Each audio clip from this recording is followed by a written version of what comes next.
अच्छा, चलिए अब हम स्टार्ट करेंगे section number 230। But before we start our provisions for this chapter, मैं आपको एक चीज़ बहुत क्लियर करना चाहता हूँ। इस चैप्टर को प्लीज़ प्लीज़ प्लीज़ बस अपना एग्ज़ाम क्लियर करने के पॉइंट ऑफ व्यू से ही पढ़ो अभी, ठीक है। प्रैक्टिकली इस चैप्टर को आप नहीं समझ पाओगे कि कैसे एक्चुअल रियल लाइफ में काम होते हैं इस चैप्टर में, क्योंकि इसका एक्सपोजर बड़ा ही रेयर है, आपको शायद आपके इंटर्नशिप में मिलेगा, बहुत रेयर है। बिकॉज आप खुद ही देखिए चीज़ें कैसी है, कॉम्प्रोमाइज एंड अरेंजमेंट। मतलब हम कह रहे हैं भाई शेयर होल्डर को आपका 1 लाख का शेयर 10,000 कर लो, क्रेडिटर को बोल रहे हैं 10 लाख के 4 लाख कर लो। तो मतलब इतनी पैथेटिक हालत कंपनी की हो, हम कभी चाहेंगे क्या? कभी नहीं चाहेंगे। And apart from that second आपका क्या है, मर्जर एंड एक्विजिशंस का कॉन्सेप्ट है, M&A। तो ये भी कोई रोज़ रोज़ ऐसा नहीं है कि फेसबुक रोज़ ही यही काम कर रही है, आज इंस्टाग्राम को लिया, आज व्हाट्सएप को लिया, आज इसको लिया, आज उसको लिया। हो रहे होंगे एक्विजिशंस, बट ये एक वो चीज़ नहीं है कि जो आपका normal day to day course of life में होता है, जो कि अभी हमने पिछले चैप्टर्स में पढ़ा था कि उसके अंदर भाई आपका डायरेक्टर तो चेंज होना है, राइट, आपको डायरेक्टर को रेम्यूनरेशन भी देना है वगैरह। तो वो सारी चीज़ें जो हमने पढ़ी थी वो डे टू डे लाइफ में आपके काम आती है, बट ये बहुत ज़्यादा काम नहीं आने वाला है। और अगर कभी काम आया भी तो इसके लिए आपको स्पेशलाइज्ड नॉलेज चाहिए होगा, अलग से इसकी स्पेशल टीम्स होती हैं, वो ये सब चीज़ें देखती हैं। तो अपना एक ही इसके अंदर फोकस है कि एग्ज़ाम में जो क्वेश्चन आएगा उसके अंदर अपने को नंबर पूरे आने चाहिए, डेट्स ऑल। और जो इसके अंदर इंपॉर्टेंट सेक्शन है 230, 232, 234, 237, राइट, ये 4 सेक्शन पे रिवीजन के टाइम ज़्यादा माथा आपको लगाना है। बाकी जो आपके बच गए सेक्शन उसको प्लीज़ C कैटेगरी के अंदर डालिए, उसमें ज़्यादा वक्त मत बर्बाद करना। अगर उसमें बाई चांस कोई क्वेश्चन आ भी गया तो आपका इतना होना चाहिए कि आप उसको अटेम्प्ट करने के लायक हो। कोर्स बहुत बड़ा है, बहुत बड़ा है, ठीक है, और टाइम बहुत कम होता है, तो प्लीज़ जो इम्पॉर्टेंट चीज़ें हैं उस पर फोकस करना, राइट, टाइम मत वेस्ट करना इस चैप्टर के ऊपर ज़्यादा। चलिए with on that note start करते हैं अपना सेक्शन नंबर 230। तो सेक्शन नंबर 230 में बेसिकली जो आपके पास क्वेश्चन आता है ना, वो आता है प्रोसेस का, कि कॉम्प्रोमाइज़ और अरेंजमेंट करना है तो इसका प्रोसेस क्या है। तो प्रोसेस स्टार्ट करते हैं कि सबसे पहले तो इसको इनिशिएट कौन करेगा और पावर किसके पास है। पावर है ट्राइब्यूनल के पास। किसी भी कंपनी के अंदर कॉम्प्रोमाइज़ और अरेंजमेंट करवाने की जो पावर है वो ट्राइब्यूनल के पास है, बट ट्राइब्यूनल भी अपनी पावर तब एक्सरसाइज करेगा जब कोई उसके पास जाएगा। कौन जाएगा? कंपनी खुद जा सकती है, मतलब कंपनी के डायरेक्टर्स के थ्रू, क्रेडिटर जा सकते हैं कंपनी के, मेंबर जा सकते हैं, शेयर होल्डर्स हो गए, इक्विटी एंड प्रेफरेंस, या लिक्विडेटर हो गया, ठीक है, liquidator in case company under voluntary liquidation, मतलब कंपनी कह रही है जी नुकसान हो गया हमें तो अब बंद करना है, तो फिर भाई वो लिक्विडेटर जाएगा। वो अब कंपनी अपने आप को बंद कर रही है तो इसका मतलब यही है ना कि कंपनी अपने क्रेडिटर्स को पैसा नहीं दे पा रही होगी, तभी वो अपना बिजनेस बंद कर रही है। अगर बिजनेस अच्छा खासा चल रहा है, कंपनी कमा रही है, तो फिर कंपनी उसको बंद क्यों करेगी? सोचने वाली बात है, राइट। तो ये 4 लोग प्रपोज कर सकते हैं कॉम्प्रोमाइज़ एंड अरेंजमेंट बिटवीन। किसके बीच में होगा कॉम्प्रोमाइज़ और अरेंजमेंट? कंपनी के मेंबर्स हैं, उनका पैसा लगा हुआ है इक्विटी और प्रेफरेंस शेयर होल्डर का, या जो कंपनी के क्रेडिटर्स हैं जिन्होंने माल उधार दे रखा है या कंपनी को लोन दे रखा है, उनका पैसा लगा होगा। तो अब बात सारी पैसे की होती है, नुकसान कौन सहेंगे? यही लोग सहेंगे। तो इन्हीं के बीच में कॉम्प्रोमाइज़ और अरेंजमेंट होगा। तो बहुत सिंपल सी चीज़ें हैं। अप्लाई किसको करेंगे? अप्लाई जी ट्राइब्यूनल को करेंगे। ट्राइब्यूनल को जब एप्लीकेशन आ जाएगी तो ट्राइब्यूनल क्या करेगा? ट्राइब्यूनल एक मीटिंग करने के लिए ऑर्डर देगा कि भाई ये क्रेडिटर्स आपस में मीटिंग कर लो, मेंबर्स आपस में मीटिंग कर लो।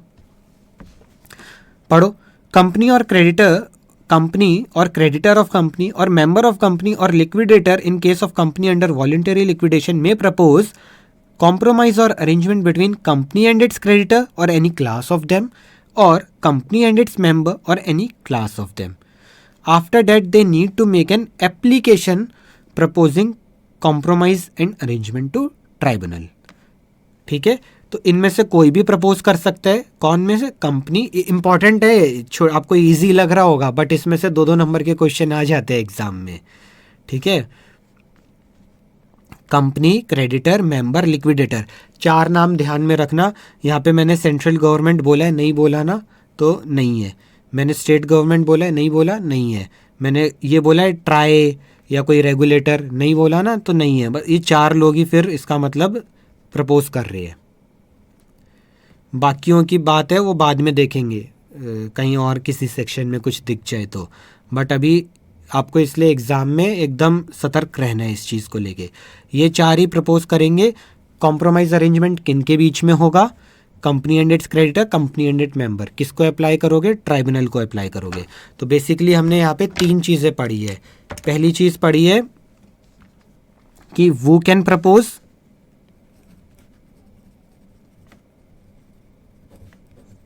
वो में प्रपोज, ठीक है। Compromise and arrangement is proposed between वूम,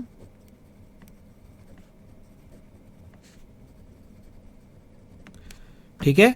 और पावर किसके पास है डिसाइड करने की? ट्राइब्यूनल के पास।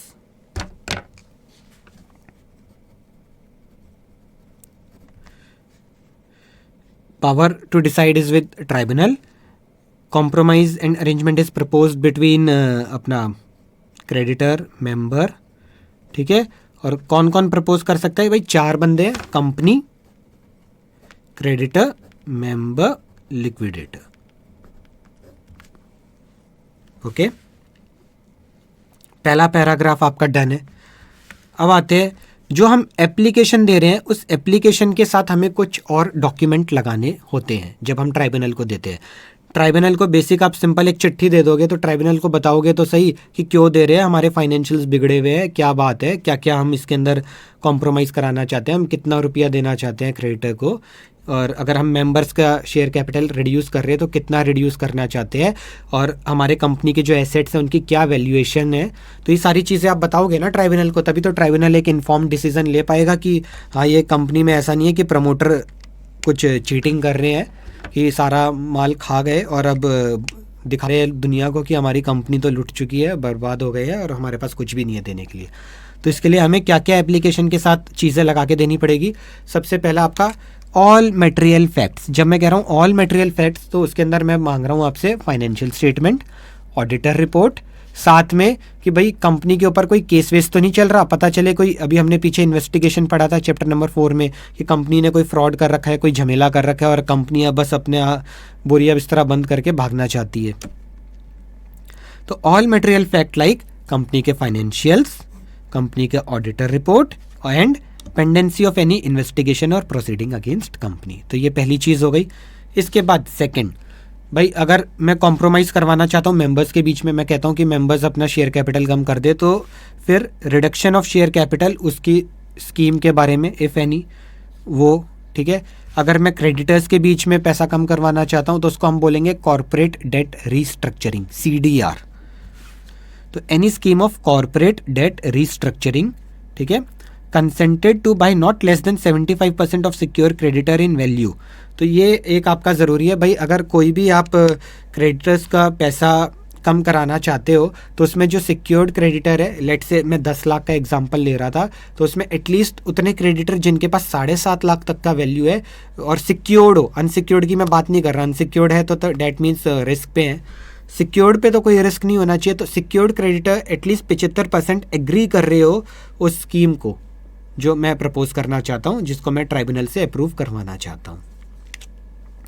तो उसके अंदर हमें क्या क्या देना होगा? Creditor responsibility statement in prescribed form, safeguard for protection of other secured and unsecured creditor. Other secured क्या हो गए भाई? वो 75% के अलावा जो बच गए सिक्योर्ड क्रेडिटर, उनको आप उनका हित कैसे प्रोटेक्ट करोगे, और जो आपके अनसिक्योर्ड क्रेडिटर है जिनके बारे में तो आप पूछ भी नहीं रहे, उनका आप कैसे हित सिक्योर करोगे।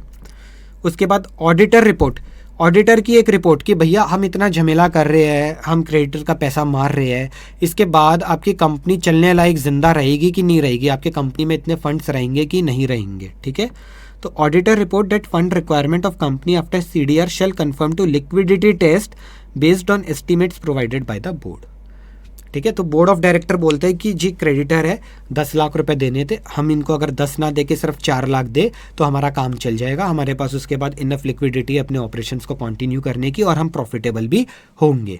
तो ये सारी चीज़ें ऑडिटर सर्टिफाई करेगा कि बोर्ड ने ये सब बातें बोली है, तो ऐसा हो पाएगा कि नहीं हो पाएगा, राइट। इसके बाद एक स्टेटमेंट कंपनी और इशू करेगा, वो इससे कनेक्टेड ही पॉइंट है डी से, कि भाई ये जो कॉर्पोरेट डेट रिस्ट्रक्चरिंग की जो स्कीम कर रहे हैं ये आरबीआई के गाइडलाइंस को फॉलो कर रही है। ठीक है, कंपनी एक स्टेटमेंट देगी कि ये जो सीडीआर की स्कीम है इसको हम एज पर आरबीआई के गाइडलाइंस हम इसको फॉलो करवाएंगे। A statement that company propose to adopt CDR guideline specified by RBI. और लास्ट आपको देना है वैल्यूएशन रिपोर्ट कि भाई कंपनी के जो शेयर्स है, प्रॉपर्टी है, सारे एसेट, सारे लायबिलिटी, इनकी ये वैल्यूएशन है कि अगर हम आज के दिन कंपनी को बेचते हैं तो हमारे पास नेट हाथ में ये सारी चीज़ें आती है। ठीक है, तो कंपनी की वर्थ कितनी है, और ये जो वैल्यूएशन रिपोर्ट होगी ये क्या कौन बनाएगा? रजिस्टर्ड वैल्यूअर, एक रजिस्टर्ड वैल्यूअर ये वैल्यूएशन रिपोर्ट को बनाएगा। ओके, तो ये भी आपके पास क्वेश्चन आ सकता है कि भाई जो आप ट्राइब्यूनल को एप्लीकेशन सबमिट करोगे उस एप्लीकेशन के साथ साथ आप क्या डिस्क्लोजर्स लगाओगे। तो यहाँ पे मैंने आपको 5 चीज़ें बता दी। तो पहला आपका मटेरियल फैक्ट जिसमें फाइनेंशियल ऑडिटर रिपोर्ट और इन्वेस्टिगेशन रिपोर्ट हो गया। फिर अगर मेंबर्स से related reduction of share capital if any, creditor से related corporate debt restructuring scheme जिसको कम से कम कितने ने, नॉट लेस देन 75%, तो कम से कम 75% सिक्योर्ड क्रेडिटर ने कंसेंट दे रखा हो, और उसमें आपको साथ साथ लगाना है क्रेडिटर रिस्पॉन्सिबिलिटी स्टेटमेंट, और बाकी सिक्योर्ड क्रेडिटर, अनसिक्योर्ड क्रेडिटर के आपने जो हित हैं उनको प्रोटेक्ट किया है। ऑडिटर रिपोर्ट की लिक्विडिटी टेस्ट आपका मीट हो जाएगा, और एक स्टेटमेंट कंपनी द्वारा कि आरबीआई के जो गाइडलाइंस है वो हम फॉलो करेंगे in to adopt this corporate debt restructuring, और एक वैल्यूएशन रिपोर्ट चाहिए किसके थ्रू? By registered valuer. और वैल्यूएशन रिपोर्ट में क्या होगा? Valuation of all share, property and assets and liability, shares, property, assets and liability. तो यहाँ तक क्लियर है। थोड़ा सा देखिए टाइम लेके मैं आपको ये सेक्शन कराऊंगा, बिकॉज बेसिकली 2 तो सेक्शन है जिसमें से सबसे ज़्यादा क्वेश्चन आते हैं, 230 एंड 232। उसको भी अगर मैं भगा के कर दूंगा तो फिर क्या रहेगा? ठीक है, तो मैं ये 4 सेक्शन आपको आराम से कराऊंगा, 230, 232, 237 और 234। इसके अलावा बाकी जो बच गए सेक्शन एकदम भगा के कराऊंगा, जो इंपॉर्टेंट चीज़ें हैं वो बस लिखवा दूंगा। यहाँ मैं ये चाहता हूँ कि आप चीज़ों को समझ जाओ ताकि याद करने में, रट्टा मारने में ईजी रहे। Okay, end of the day number उसी चीज़ पे मिलते हैं जो आप एग्ज़ाम में अपनी आंसर शीट पे लिख के आते हो। बाकी जो आपके दिमाग में रह गया वो सब हवा हो गया, उसकी कोई वैल्यू नहीं है। वैल्यू उसी की है जो आप अपनी आंसर शीट में लिख के आ गए। चलिए जी, तो हमने ट्राइब्यूनल को एप्लीकेशन दे दी ये सारे डिस्क्लोजर्स के साथ। अब ट्राइब्यूनल उस एप्लीकेशन को लेके क्या करेगा? ट्राइब्यूनल बोलेगा चलो जी बुलाओ, मीटिंग बुलाओ, मेंबर्स की, क्रेडिटर्स की, जिनका जो मसला है आपस में मीटिंग के अंदर उसको अप्रूव करवाओ। तो on receiving application tribunal may order meeting of creditor या क्लास ऑफ क्रेडिटर, मेंबर या class of member as the case may be, and meeting to be called, held and conducted in such manner as tribunal direct.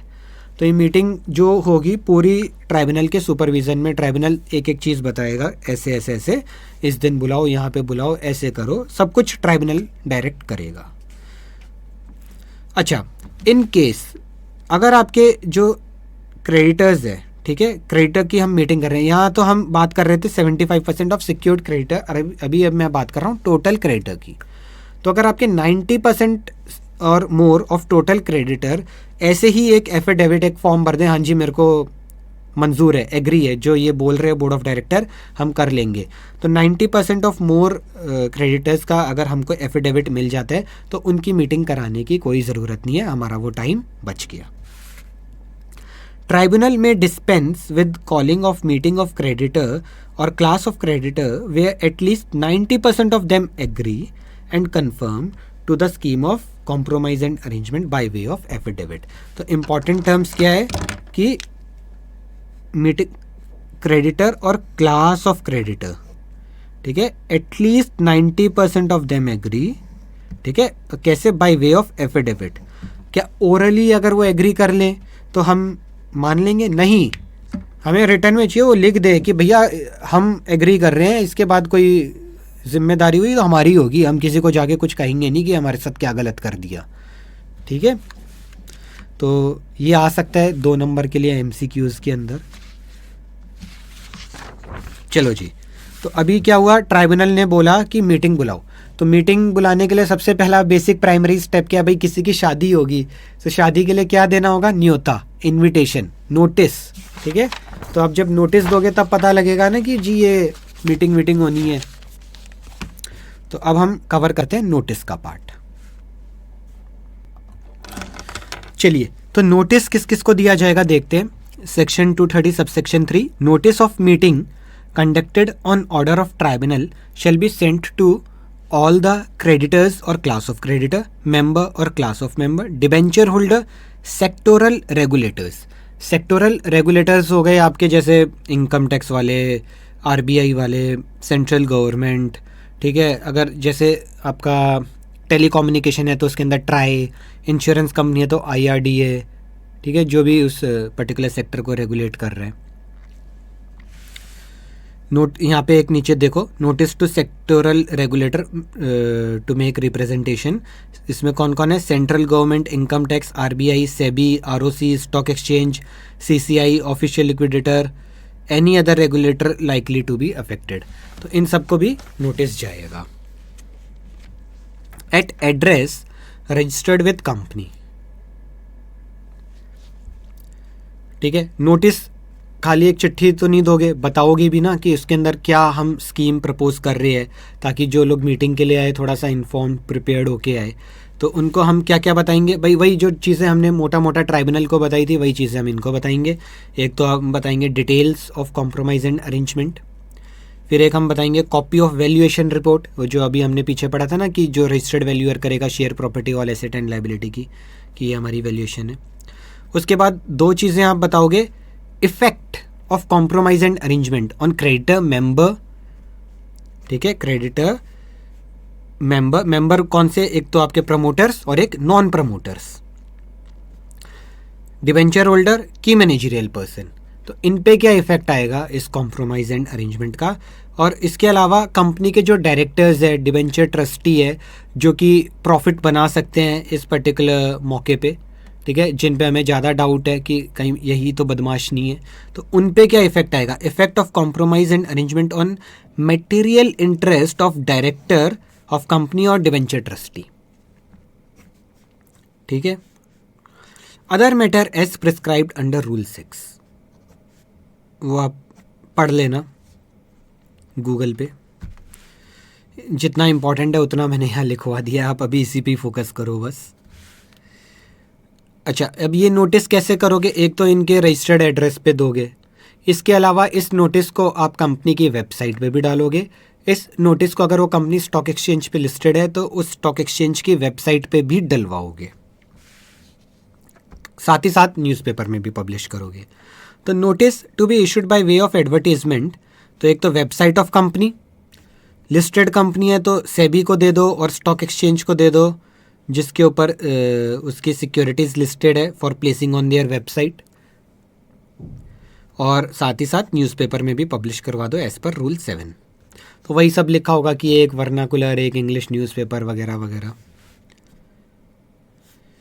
चलो, for notice issued by way of advertisement it shall indicate time within which copies of compromise and arrangement shall be made available free of cost to concern person from registered office of the company. उसके बाद ये हमने पढ़ ही लिया था कि notice to sectoral regulator to make representation. तो किन किन को हम इसमें कंसिडर करते हैं? Central government, income tax, RBI, SEBI, आपका ROC, CCI, official liquidator, any other regulator likely to be affected. तो इन रेगुलेटर्स के पास 30 दिन का समय होगा अगर इनकी कोई बात है। जैसे इनकम टैक्स वाले, एक आपका हच ने वोडाफोन को कुछ बेचा था तो उसका 10-11 हज़ार करोड़ का इन्होंने टैक्स बना दिया था, आज तक वो केस चल रहा है, ठीक है।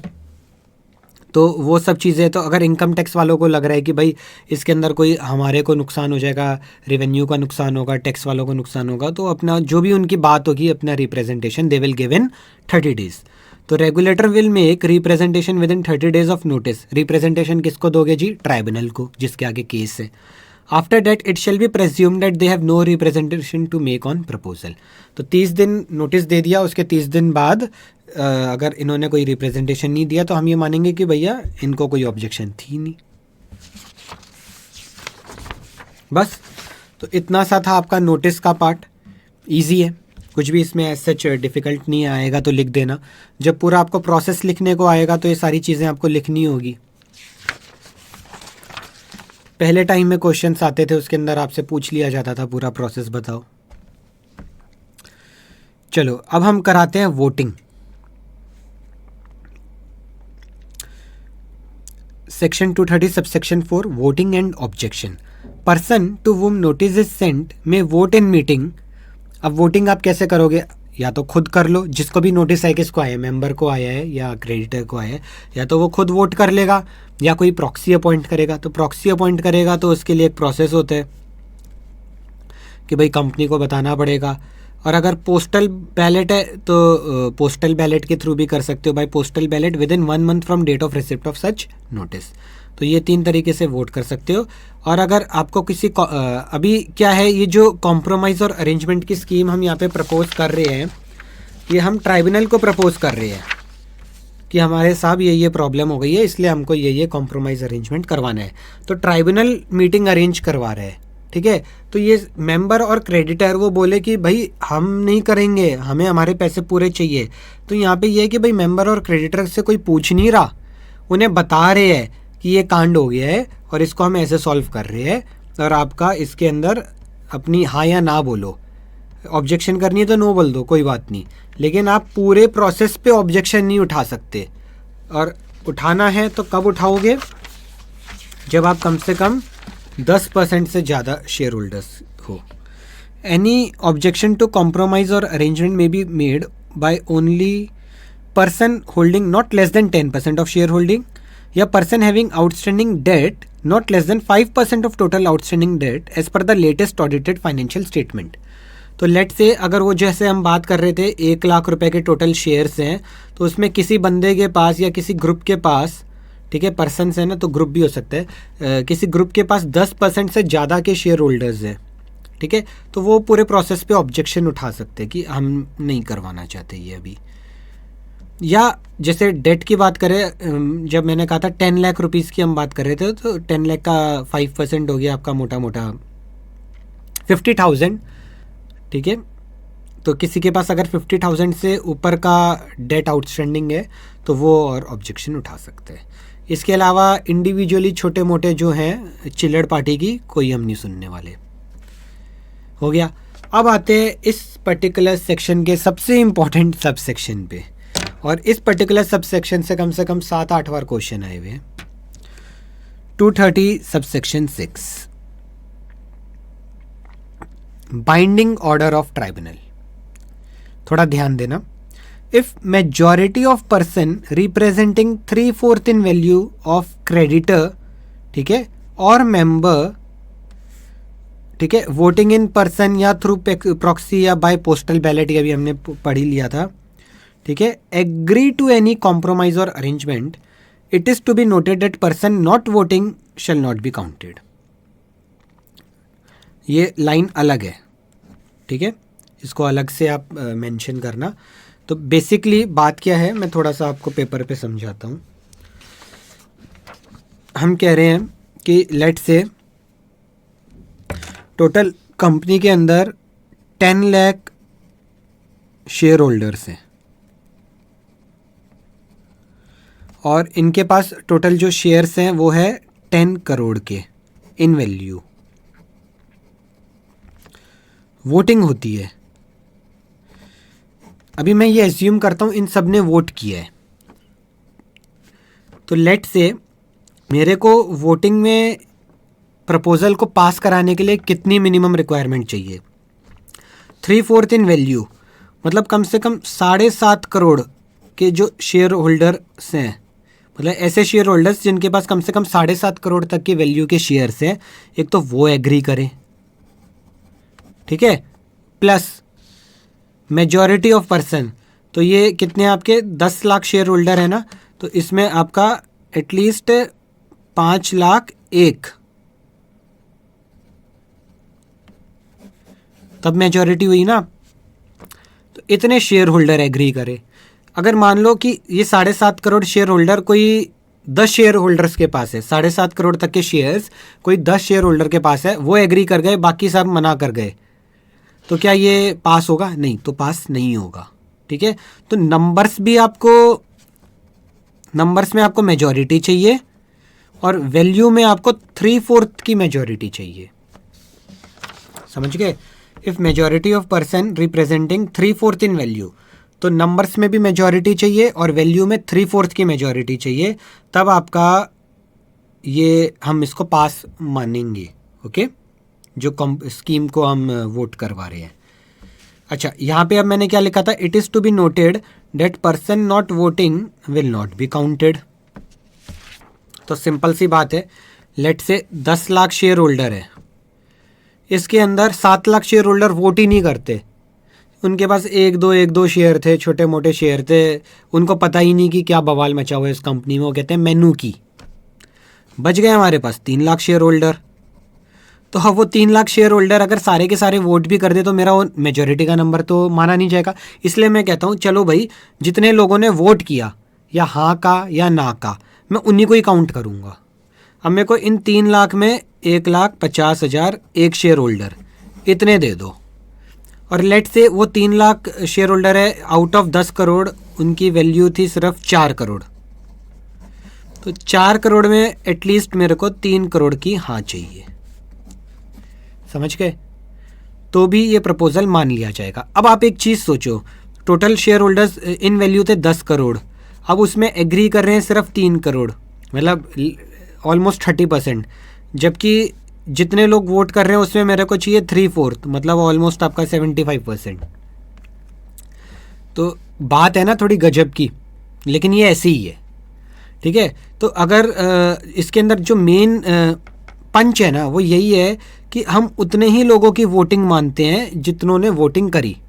अब पीपल जो आए मीटिंग में बट एब्सटेन्ड फ्रॉम वोटिंग, ठीक है, people who came to meeting but abstains from voting, तो मैं क्या उनको काउंट करूंगा? नहीं, उनको भी काउंट नहीं करूंगा। मतलब 3 टाइप के लोग हैं। एक तो लोग जो आए मीटिंग में और उन्होंने वोट ही नहीं किया।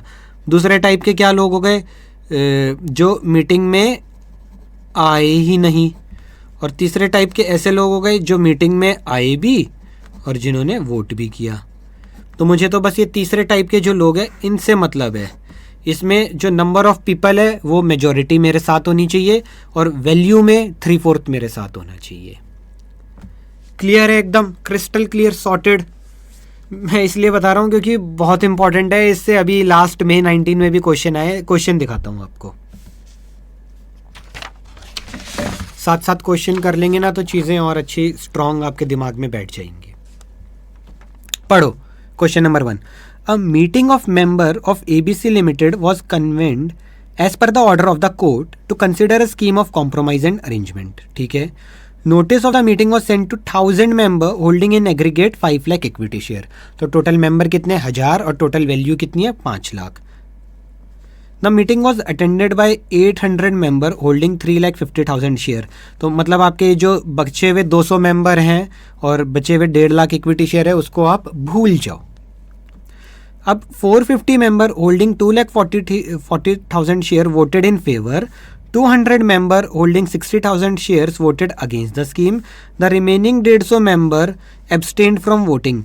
तो इन मेंबर्स को भी भूल जाओ, हमें कोई ज़रूरत नहीं है इनकी। Explain with reference to the provision of the Companies Act whether the scheme is approved by the requisite majority। तो सबसे पहले आप क्या करोगे? आप अपना जो सेक्शन है 230 सबसेक्शन 6, प्लीज़ इसमें याद रखना 230 सबसेक्शन 6, सबसेक्शन भी प्लीज़ कोट कराना। इकलौता ऐसा सबसेक्शन है जो बहुत आया है एग्ज़ाम में, May 19, May 6, November 12, RTP में भी, स्टडी मटेरियल में भी। ठीक है, और भी पुराने उसमें आए, शायद मैंने लिखा ना हो। अब देखो,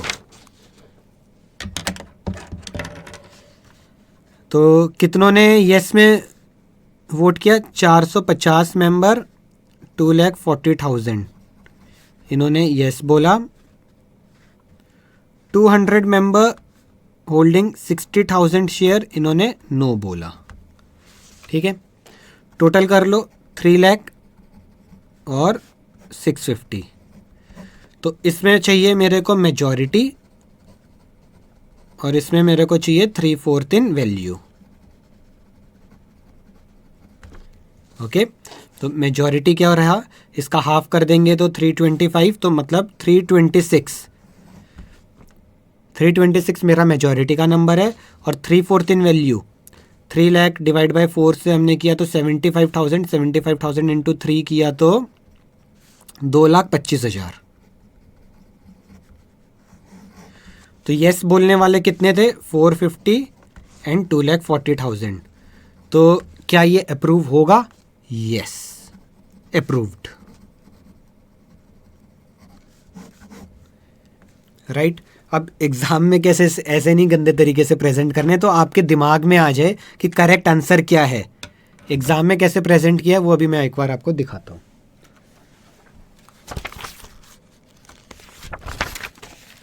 देखो जी, ये आपका सजेस्टेड आंसर है।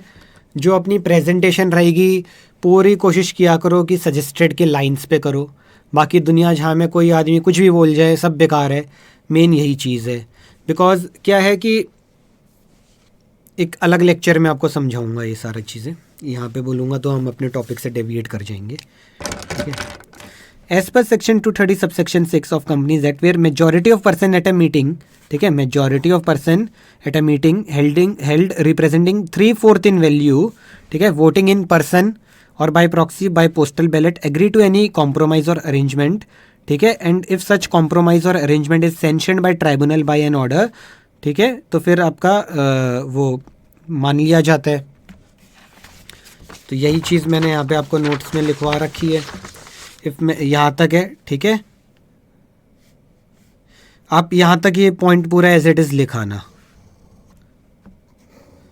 और इसके बाद नेक्स्ट लाइन में लिख देना, please note that person not voting will not be counted and person who have not attended the meeting they will also not be counted, ठीक है। तो ये बातें यहाँ पे लिखाना, मैं फिर से अमेंड कर दूंगा नोट्स के अंदर।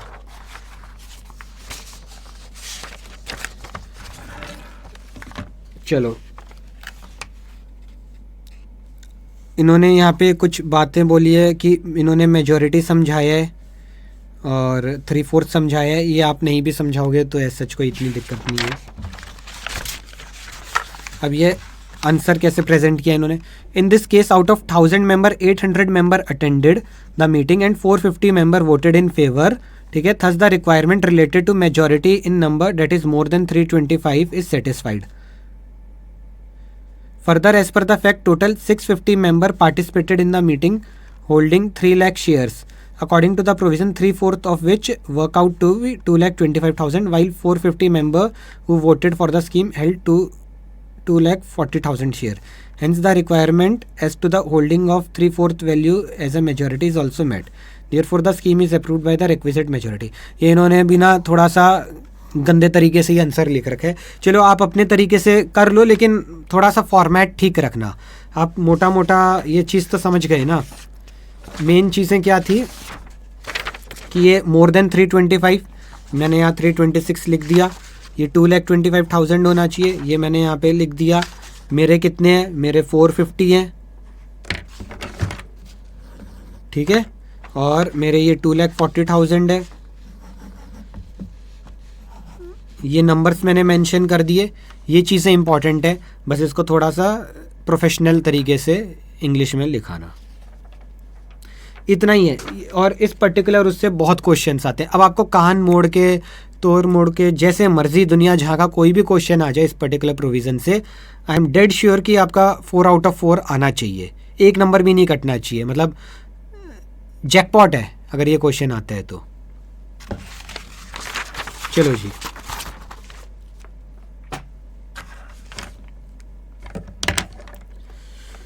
तो दो बातें ट्राइब्यूनल कब ऑर्डर करेगा, एक तो ये आपका मेजॉरिटी मीट होना चाहिए, प्लस कंपनी ऑडिटर एक सर्टिफिकेट इशू करेगा कि जो अकाउंटिंग ट्रीटमेंट है वो फॉलो की जा रही है, debt is in conformity with accounting standards, ठीक है, प्रिस्क्राइब्ड अंडर 133। पढ़ लो। And a certificate by companies auditor has been filed with tribunal that accounting treatment proposed in scheme is in conformity with accounting standard prescribed under 133, तब जाके tribunal compromise और arrangement को sanction करेगा। Okay और जो tribunal का order होगा वो सब पे बाइंडिंग होगा। किस किस पे बाइंडिंग होगा? जो कि इस कॉम्प्रोमाइज को प्रपोज कर सकते थे। कौन कौन? Company, creditor, member, liquidator. Order of tribunal shall be binding on the company, all creditor, member and liquidator. Correct. फिर उसके बाद ये जो ट्राइब्यूनल का ऑर्डर है, अब ये आप अपना आरओसी में जाके फाइल कर दो विद इन 30 डेज। रजिस्ट्रार को बता दो जी भाई ये डिसीजन हम ले चुके हैं। Order of tribunal to be filed with ROC within 30 days by the company. अच्छा, यहाँ एक प्रॉक्सी से रिलेटेड मैंने नोट दे रखा है, ठीक है, कभी कल को कुछ पूछ ले तो। In case of voting bye proxy, person entitled to voting has to sign a form for appointing proxy and such form has to be submitted at registered office of company not later than 48 hours before meeting। अब जब भी आपकी meeting है उससे 48 घंटे से पहले से आप वो प्रॉक्सी का फॉर्म सबमिट करवा दो। ठीक है, कोई बड़ा चैलेंज नहीं है इसके अंदर। चलो, तो अभी यहाँ तक एकदम सॉर्टेड है। ट्राइब्यूनल अब क्या क्या ऑर्डर दे सकता है अपने ऑर्डर में, सिर्फ यही तो नहीं है कि हमने जी प्रपोज कर दिया, और भी बातें बताएगा। तो वो क्या क्या बातें हैं वो हम एक बार यहाँ पे पढ़ लेते हैं। चलिए, particulars to be stated in order made by the tribunal. तो ये प्रोसीजर के अंदर अगर आपसे जैसे अभी एग्जाम में क्वेश्चन आएगा कि कंपनी के डायरेक्टर को कॉम्प्रोमाइज़ अरेंजमेंट कराना है, उसका प्रोसीजर बताओ, तो प्रोसीजर में ये चीज़ें लिखने की ज़रूरत नहीं है। प्रोसीजर में आपको बस सिंपली ये बताना है कि यहाँ से शुरू हो जाना कि कौन कौन जा सकता है, वो में प्रपोज किसके बीच में होता है, पावर किस पे डिसाइड करने की, एप्लीकेशन के साथ साथ क्या डिस्क्लोजर्स देने हैं। उसके बाद ट्राइब्यूनल डायरेक्शन देगा, मीटिंग करा लो। मीटिंग की ज़रूरत नहीं है अगर 90% एग्री कर जाए, फिर हम मीटिंग का नोटिस देंगे। ठीक है, नोटिस में साथ साथ हम ये चीज़ें लगाएंगे। नोटिस एडवर्टीजमेंट से भी दे सकते हैं, नोटिस सेक्टोरल रेगुलेटर को भी देंगे। उसके बाद फिर वोटिंग होगा और ऑब्जेक्शन होगा, और उसके बाद जब फाइनल ऑर्डर आएगा ट्राइब्यूनल का, उसमें हम ये सेंक्शन कर देंगे। फाइनल ऑर्डर के लिए हमें 2 चीज़ें चाहिए, एक तो सर्टिफिकेट बाय कंपनी ऑडिटर, दूसरा majority plus 3/4 in value of creditor या मेंबर जिनकी भी मीटिंग है वो एग्री करें क्रेडिटर की। ठीक है, तो इतना आपको लिखना है। अब ये है, ये अलग से आपको कोई क्वेश्चन आ जाए तो उसके अंदर हो सकता है इसका आंसर बने, तो इसको भी मैं सी कैटेगरी के अंदर ही डालूंगा, बट आ सकता है एग्जाम में क्वेश्चन इसके ऊपर, थोड़ा ध्यान दो। वेयर कॉम्प्रोमाइज और arrangement provide for conversion of preference share into equity share, तो preference share holder will be given option either obtain arrear of dividend in cash और accept equity share equal to value of dividend payable. तो ये preference share holders के लिए पहला point है कि जहाँ पे हम ये कह रहे हैं कि ये जो प्रेफरेंस शेयर होल्डर है इनको रोज़ रोज़ डिविडेंड देना होता है हमको, इनको हम बना रहे हैं इक्विटी शेयर होल्डर। तो भाई जो इनका पुराना डिविडेंड फंसा हुआ है उसको क्या हम खा जाएंगे? नहीं, उसको हम खाएंगे नहीं। या तो वो उनको कैश में दे दो, या जितना भी उनका अमाउंट है उसके भी उनको इक्विटी शेयर्स पकड़ा दो। ठीक है। सेकेंड है protection of any class of creditor. अब लेट से अभी DHFL का पीछे कुछ ऐसी कॉम्प्रोमाइज़ वगैरह हुआ था, तो उसमें उन्होंने कहा कि भाई जितने भी क्रेडिटर है उन्होंने कहा हम 25% देंगे। अगर आपका 10 लाख रुपया है हम आपको 2.5 लाख रुपए देंगे। बट उन्होंने फिर मेरे को एग्जैक्ट नहीं पता, बट मैं आपको बता रहा हूँ ऐसे कुछ बात हो रही थी। फिर उन्होंने ये भी कहा कि भाई जिसके पास भी जितने भी 2 लाख से नीचे के इन्वेस्टर है वो सारे रिटेल इन्वेस्टर है, उनके पास बहुत ज़्यादा पैसे नहीं होते, उन्होंने अपने रिटायरमेंट के फंड्स वगैरह लगा रखे हैं, तो उनको आप कंप्लीट दे दो पैसा। क्योंकि जो आदमी 10 लाख रुपए लगा सकता है कंपनी में, अगर उसके पैसे लुट जाए तो वो बर्बाद नहीं होगा।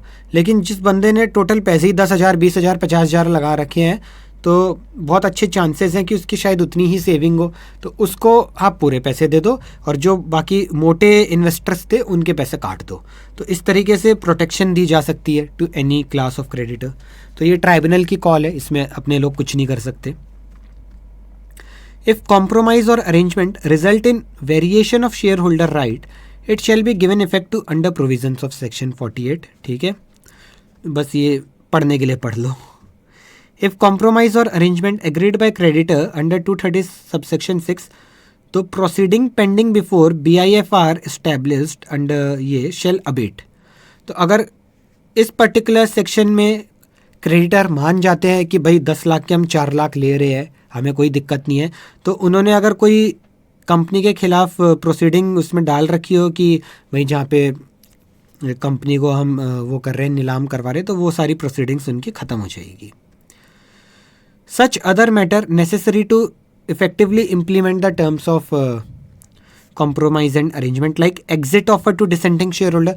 तो इससे रिलेटेड आपका सेक्शन है 235, वो अभी हम आगे पढ़ेंगे, ठीक है। रिडक्शन ऑफ शेयर कैपिटल, तो separate compliance of section 66 not required, section 66 require application to tribunal after passing special resolution. तो ये कुछ स्पेशल रेजोल्यूशन वगैरह पास करना होता था, अब उसकी रिक्वायरमेंट नहीं होगी, ठीक है। तो सेपरेट कंप्लायंस नहीं चाहिए, बस इतनी सी बात है। ये इसमें एक आप थोड़ा सा प्रेफरेंस शेयर होल्डर वाला पॉइंट कर लेना, ये मतलब आएगा तो कोई आपका MCQ में आ जाएगा 2 नंबर के लिए। जो ये है particular to be stated in order, जो सेक्शन 232 के है ना, वो बहुत इंपॉर्टेंट है क्योंकि काफ़ी क्वेश्चंस वहीं से आते हैं। ये ऑर्डर ऑफ ट्राइब्यूनल में make provision for following matters, ये सेक्शन 232 में आप पढ़ोगे। ये बहुत बहुत बहुत इंपॉर्टेंट है, एक एक को आपको याद रखना है अच्छे से। ये इतने इंपॉर्टेंट नहीं है, इनको बस पढ़ लिया, देख लिया, समझ लिया, हो गया, डेट्स इट। उसके बाद 2-3 छोटे छोटे पॉइंट और हैं, ये पढ़ लेना, कभी 2 नंबर के लिए आ जाए।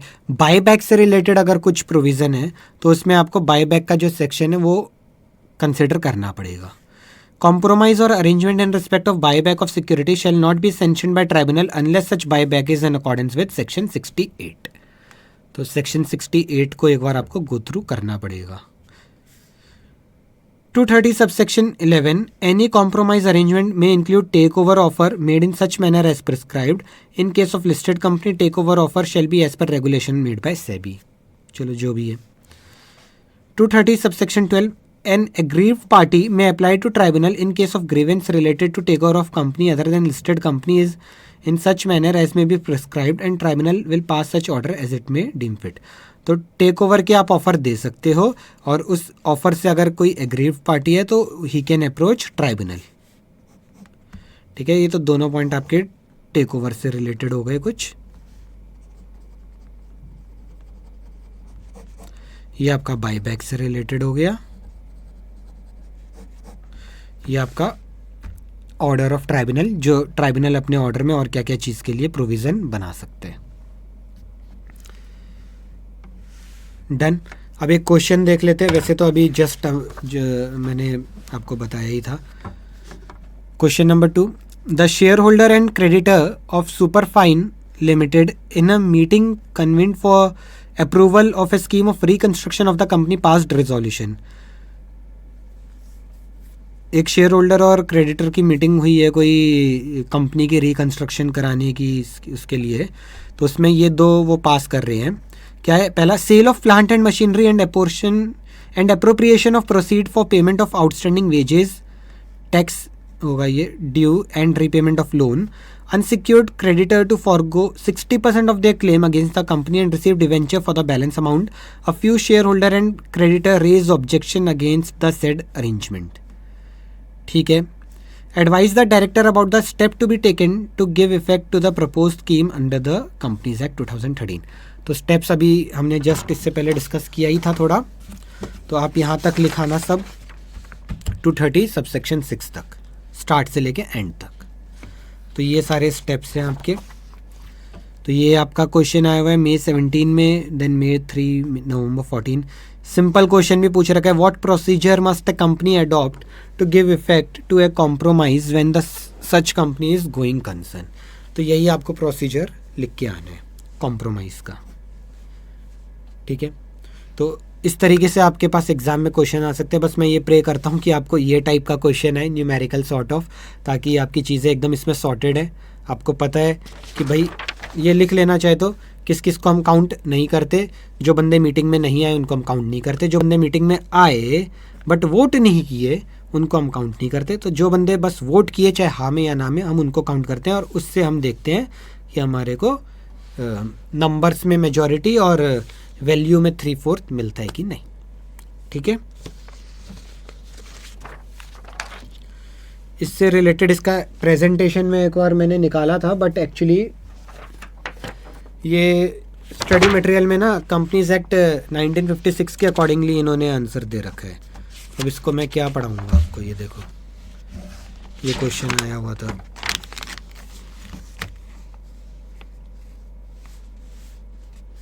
चार नंबर का था, तो ये इन्होंने अपने हिसाब से लिख दिया। आप अपने हिसाब से जो मैंने आपको लिखा है नोट्स में आप वो लिख देना।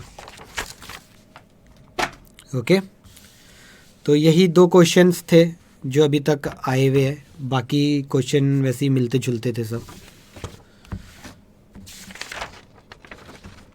चलो ये सेक्शन हो गया हमारा। अब एक बार ये थोड़ा छोटा सा सेक्शन है 231, ये देखते हैं और एक बार इसको मैं स्टडी मटेरियल में 2 मिनट के अंदर दिखा देता हूँ। ये देखो जी, मैंने सब आपको कवर करा दिया ताकि मन में एक सेटिस्फेक्शन रहे।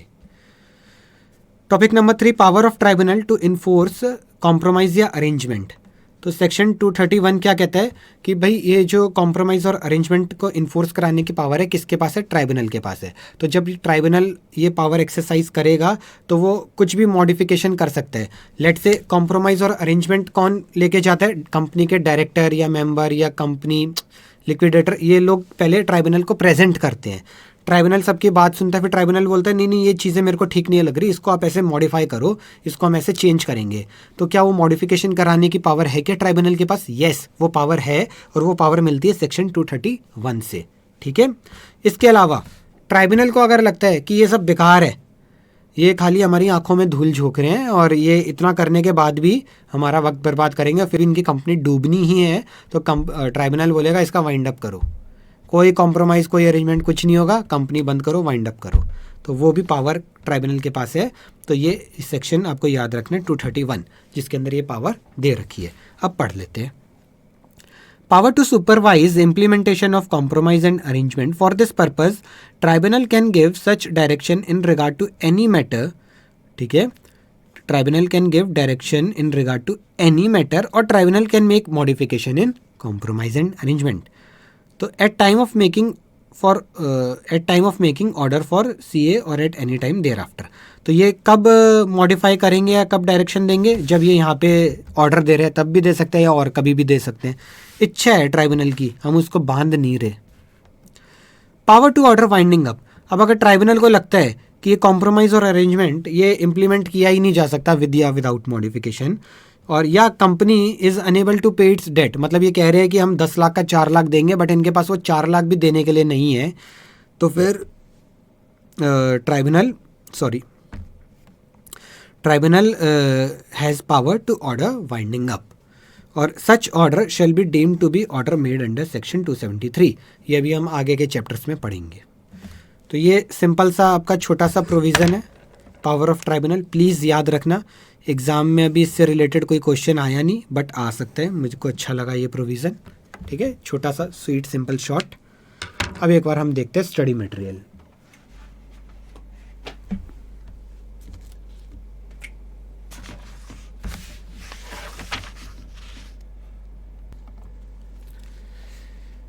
चलिए, तो ये इंट्रोडक्शन वाला पार्ट मैंने आपको करा दिया था। Amalgamation in the nature of merger, 5 चीज़ें थी। उसके बाद यहाँ पे इन्होंने बोला है चैप्टर के इंपॉर्टेंट एस्पेक्ट्स, ये सब अभी हम पढ़ते पढ़ते पढ़ ही लेंगे, खाली एक समरी है पूरे चैप्टर की और कुछ नहीं है। उसके बाद आपका स्टार्ट हो रहा है सेक्शन नंबर 230 से। तो उसके अंदर सबसे पहले पूछा है कि मतलब वही सारी चीज़ें जो हमने पढ़ी थी कि compromise arrangement can be proposed between, इनके बीच में।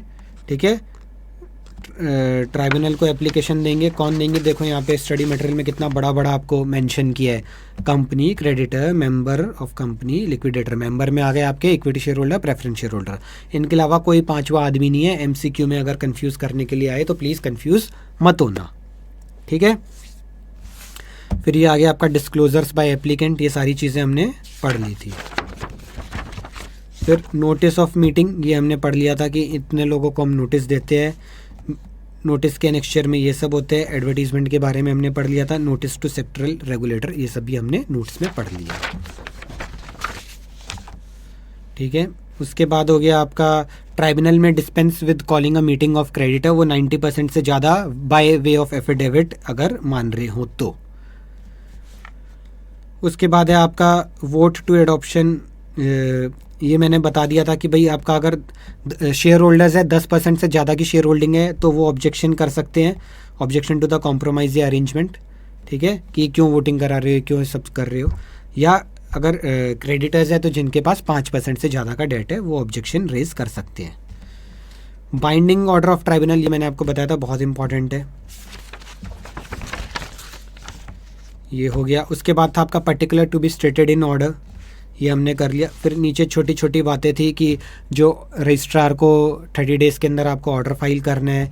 बाईबैक से रिलेटेड है कि भाई आपको सेक्शन 68 था उसको भी फॉलो करना है। फिर आपका टेक ओवर से रिलेटेड था 2 पॉइंट, तो बस वही सब चीज़ें और ये आपका ख़त्म। फिर हमने पढ़ा था सेक्शन 231, इसके अंदर 2 टाइप की पावर है।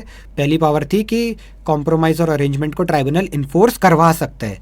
इन्फोर्स कैसे कराएगा, ऑर्डर देके या जो भी कॉम्प्रोमाइज़ या अरेंजमेंट है उसमें कोई मॉडिफिकेशन देके। बट अगर ट्राइब्यूनल को लगता है कि कंपनी के ये विद और विदाउट मॉडिफिकेशन पॉसिबल ही नहीं है इसको इम्प्लीमेंट कराना, और अगर कराने की कोशिश भी करे तो कंपनी के पास पैसे नहीं है, जितना कमिट करेंगे वो भी नहीं दे पाएंगे, तो फिर इन डेट केस वो इसको वाइंडिंग अप करवाएंगे, और जो वाइंडिंग अप का ऑर्डर निकलेगा that will be presumed to be order made under section 273। याद रहेगा ये। तो 230 231 एकदम बहुत इजी वे में टाइम लगा के अच्छे से हमने किया है। अब आप इसको प्लीज़ खुद से एक बार रिवाइज ज़रूर करना, नहीं करोगे सब भूल जाओगे।